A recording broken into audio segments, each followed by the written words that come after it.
Hola, soy Rubén Ferlo, diseñador gráfico especializado en diseño de logotipos y marcas.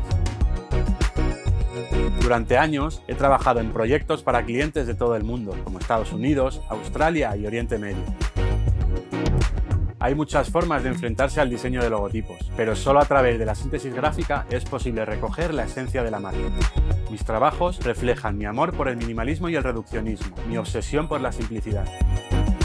Cuando diseñas un logo, piensa que tiene que verse igual de bien en diferentes soportes, como un cartel, un móvil o una página web. Por eso es tan importante que sea simple.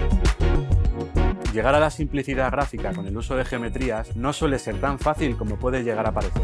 Buscar el límite entre lo prescindible y lo imprescindible es el camino para crear marcas memorables y con significado. En este curso de Doméstica aprenderás los conceptos básicos de la síntesis gráfica para aplicarlos de manera correcta en el proceso de diseño de una marca. Como proyecto final tendrás que diseñar o rediseñar el logotipo de una empresa a través de la síntesis gráfica de un animal. Para ello, te presentaré algunas de mis principales influencias y te explicaré qué es la síntesis gráfica aplicada a un diseño. Luego te contaré qué es el branding y la marca. También te hablaré del logotipo y su tipología. A continuación, hablaremos sobre la síntesis gráfica y cómo aplicarla a tu proyecto. Más tarde, te explicaré cómo afrontar el encargo. Definirás las ideas base para la conceptualización del proyecto. Luego, comenzarás a bocetar.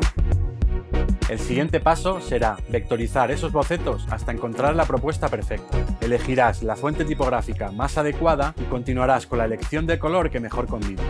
A continuación, empezarás a construir tu logotipo final y sus versiones. Para finalizar, lo aplicarás en diferentes mockups de cara a la presentación al cliente de tu proyecto. Al final del curso habrás aprendido a realizar el diseño de un logotipo aplicando síntesis gráfica. Aprende los secretos de la síntesis gráfica y crea diseños de marca poderosos.